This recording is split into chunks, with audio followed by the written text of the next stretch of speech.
Hi everybody, welcome back to my channel. Today we are going to be trying out the brand, the spanking, the painfully new Estee Lauder Double Wear Nude Foundation. I am excited. I have the regular Double Wear, but it's just not really for me. It's too heavy, it's too matte. So this, I'm really hoping is right on my street, because I totally get the hype about this. I get why everyone loves it. I get why it's so popular. It's the best-selling foundation in the UK. I get that, but it's just not my style, you know? I prefer a lighter coverage and I prefer a more luminous finish. So apparently this has my name on it. This foundation officially launches in the UK on the 17th of July. It's already launched in the US. However, I noticed that Selfridges were already selling this and Estee Lauder online are already selling this. So I just went into my local Boots and asked the woman behind the counter if she had a new foundation, and she said yes. So it hasn't officially launched. It wasn't on display, you couldn't see it, but when I asked the lady, she was like, oh yeah, it's in this hidden drawer down here, waiting for the launch to come out. Who knows why? So I picked up the shade Fawn. When I went in originally, I wanted to pick up the shade Tawny because that's what I use in the original. However, they didn't have that in stock, but it's one of the new shades. So this is the shade Fawn and it is 3W1.5. Tawny is 3W1, so this is like half a shade deeper than Tawny. And this is a really good match for me. I really like it. It's around an NC 30 to maybe 35 if you're in that kind of zone. So let's crack it open. So it comes in this box with all the regular Estee Lauder branding on, and as you can see, it's very similar to the original Double Wear, except it is taller and thinner. So it does have a smell. The original Double Wear is a very strong smell in my opinion. This one is way more subtle. Like if I sniff the bottle, I can smell it, but I did not notice it as I put it on my face. So this will be way more up your street if the smell of the original bothered you. So without further ado, let's whack some on my face. So as always, I've primed my skin with the Stila One Step Correct, as this is a just good standard primer that isn't doing anything crazy, isn't going to affect how the foundation finishes or how it applies and all that kind of stuff. It's just going to still show just the foundation and its properties, but it's just going to give us a good base. So it says shake well, so I'm shaking well. And I'm going to do one side with a brush and one side with my beauty blender because a fly just landed on my light. I'm going to do one side with a brush and one side with my beauty blender because I've never used this before, so I don't know how it works best. So no pump, but it is very runny. Oh, did you see that? Did you see that? You can see how runny, it's like water. So let's get started. So already you can see how different it is to the regular Double Wear because just that liquidy consistency is very different. You can see I'm quite happy with that colour match. My face is quite a bit lighter than my body right now because I don't tan my face, but this is a nice sort of halfway between my face and my body colour. Okay, so just that little bit has given a bit of coverage. It is very light. At this stage I compare it to something like MAC's Face and Body. It's sort of taken away a lot of my redness if you compare to the side, but it's definitely more of a light at this point, but it is supposed to be buildable. So let's go in with a small bit more. You have to be careful without the pump because it is just like water. It's definitely really lightweight, can't feel it at all on my skin, feels like nothing. And that is giving a decent amount of coverage. At this point, it'd be interesting to see how it dries down, but it is really dewy. Can you see that?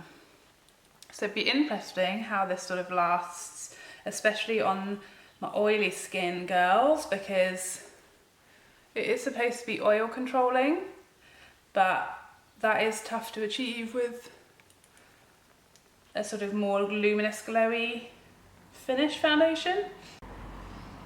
So that is like 2 good coats. It builds really easily, really quickly to blend in, and that has covered everything that I would really want it to cover. You can see how even my skin tone looks, but it still does very much look like skin. You could easily pass for not having any makeup on compared to this rosy side. So now I'm going to try the brush, and this is just my Morphe M439, my usual foundation brush. I'm not noticing the smell at all as I'm putting it on, so I think if you are someone who's really bothered by smell, you could still work with this. I feel like that's given better coverage with the brush, which is what you would expect because it doesn't soak so much up like the sponge would, but it is slightly leaving brush strokes, but they're blending away really easy. So it seems like it would work quite nicely with either a brush or a sponge, which is a winner because you can just use whichever one you prefer. So that is good. But yeah, the coverage definitely, like this, I would say is the same amount of coverage as I've got on this side, but with less product, which is kind of what you expect from a brush. But not every foundation works well with a brush, but this one definitely does. Can't see any brush strokes now. Before I put anything else on my face, I'm just going to zoom you in so we can take a real good close-up look at this guy.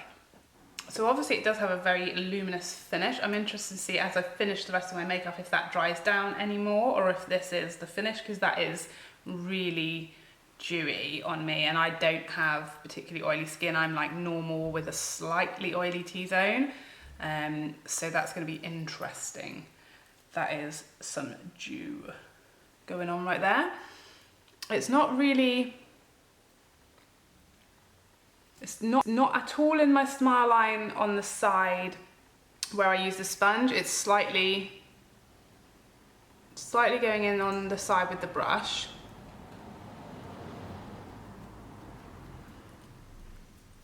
It's handled the area around my nose really beautifully, and the tip of my nose and all those places that can be an issue.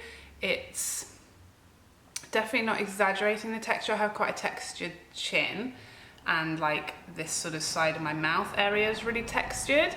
It's definitely not the sort of best foundation I've got or tried for smoothing that area out, but it's definitely not exaggerating it either, and you could always use a smoothing primer to help that a bit more. But yeah, so far I'm quite liking it. I'm just going to finish the rest of my makeup and see how it gets on with all my other products. Back in a moo. Okay, so that is the rest of my makeup on. I didn't have any issues whatsoever. I've used concealer, bronzer, highlight and blush, and I didn't set with powder. I just went in because I just wanted to see what happened, and I didn't play around. I was going ham with my bronzer, like, because I wanted to see what would happen. I wanted to test it, If you're going to say 24 hours, I want to test it. So nothing's moved, nothing's gone patchy, nothing has come off despite me not being the most gentle with it. It's definitely dried down a little, so it's not quite as dewy anymore, but it is definitely a more luminous, glowy, natural foundation. Obviously way more so than the regular double wear. Yeah, this is kind of the type of foundation that I go for. It's light, you cannot feel it at all on the skin. It's definitely, now that it's dried down more, my texture is looking less. It's only really slightly gone into my smile lines and I haven't set them, so you could obviously take that step to help with that. And obviously you could set it with powder as well if you are more oily. So yeah, it is a hot day. It is currently 1 p.m, so I'm going to be going around the rest of my day. I'm going to give this foundation about 8 hours and see how it gets on. I'm going to show you now a quick flash photo, which, as you would expect with SPF 30 and it being a double wear product, you know what is coming, you know what's going to have happened. And of course there is a very strong white cast, which is no real surprise. Obviously this is going to be more of a daytime foundation because it's an SPF 30. That's kind of where they're looking towards, and it is that lighter coverage. So that's not a surprise. Is it a slight shame? Yes, of course, because it would be nice if when it's 24-hour wear, if it was performed better under flash photography, but you know, can't have everything, I guess. So just before we get about my day, I'm going to try a quick transfer test now that we've given it more than enough time to have dried fully down. So I'm just going to use this cotton wool pad on the bottom part of my face where there's nothing but the foundation. As I said, I didn't set anything with any powder.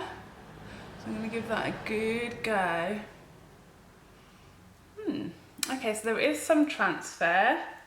I'm not sure if you can see it just up here. There is a small amount of transfer.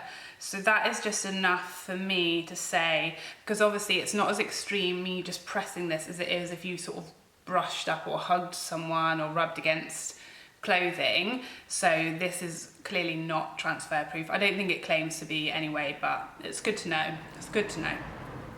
So yeah, that's it for now. I will be back in approximately 8 to 9 hours and we'll see how it has worn throughout the day. Bye bye for now. Hi guys, welcome back. So we have now had this foundation on for about 8.5 hours. So we've given it a really good test today because it has been quite hot and I've been running around and playing with my kids and doing lots of things where my face has been being rubbed and it has been hot and I have been a little glowy, shall we say. So yeah, I have given it a good trial and I have to say from here, this distance away, so my mirror is down here, it looks really, really beautiful. I've like sort of, you know, just been, as I've been going about my day, kind of taking glances in the mirror every now and then to see how I'm liking it, and I've really liked the finish and how it looks, and I've not really noticed any issues.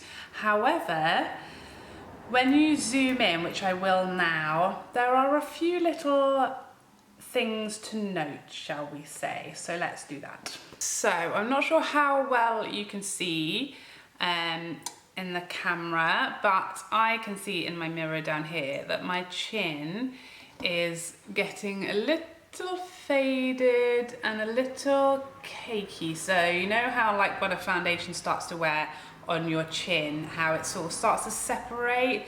That is starting to happen on my chin, and it's given, you know, this foundation does claim to be 24 hours, 8 hours in is very early for me to be seeing that. Obviously by 12 hours, I would say my chin is going to be very patchy. And the same thing, the tip of my nose is just starting to wear off there. And I would also say that you can start to see some redness peeking through here, just a little bit. But yeah, other than that, there's sort of minor issues. It definitely hasn't sunk into my fine lines any worse than when I initially put it on. So it's slightly going to my smile mark lines on the brush side, which is this side. But you can see, you know, a good indicator with foundation is how much of your face makeup is still on. So you can still see my bronzer and blush and highlight. So that is like a good indicator that it's wearing pretty well. And 8 hours is, you know, a decent time to not really be noticing much difference. It's just obviously the claim is 24 hours. You kind of expect a little bit more, you know. Yeah, is it the longest wearing foundation? No, so I wouldn't suggest wearing it for like an all day and night event, but then I wouldn't anyway with that white cast. For day to day, if you're looking for something lighter and very luminous on the skin and natural looking, I think it would be a really good choice. Do I think there are better choices? Yes, I would definitely say that the Lingerie de Peau I prefer over this one. I'll link that review down below so you could compare. Yeah, so for me, it's not life-changing. You could definitely skip it. I think it'd be quite good for dry skin. I don't know how people with oily skin get on with this, although it says it's oil controlling and oil-free. I'd be interested to know because it was so dewy when I first put it on. I'd also just note that I had not set this with powder and I hadn't used a setting spray. So obviously those are two ways immediately to add some longevity in there, which I didn't today. So to be fair, you could probably get a few more hours wear out of it if you did those two steps. But you can just see down the sides of my nose, there is a slight shine here. and just maybe starting to appear on my forehead as well. So given that I don't have oily skin, I have normal skin with a slightly oily T-zone, I would suggest that this is not going to be for an oily skinned person. So that's kind of my tips on this foundation. Otherwise, it's pretty good, pretty nice, but it's not life-changing, it's not special. Do you need it? I don't think so. I think there are better choices out there. It's just okay, you know? All like Nude foundations, I'll keep trying this out, keep testing it, I'll keep trying it, setting it with powder and finishing spray, see how that kind of helps it out with everything, experimenting with different primers, that kind of thing, and I'll keep you updated in future videos as to how I'm getting on with it and if I'm liking it any more as I get to know it better. But those are my kind of first impressions. I hope you liked this video. If you did, please don't forget to like and subscribe before you go. I'd love to see you in a future video. Take care for now. Bye bye bye bye bye.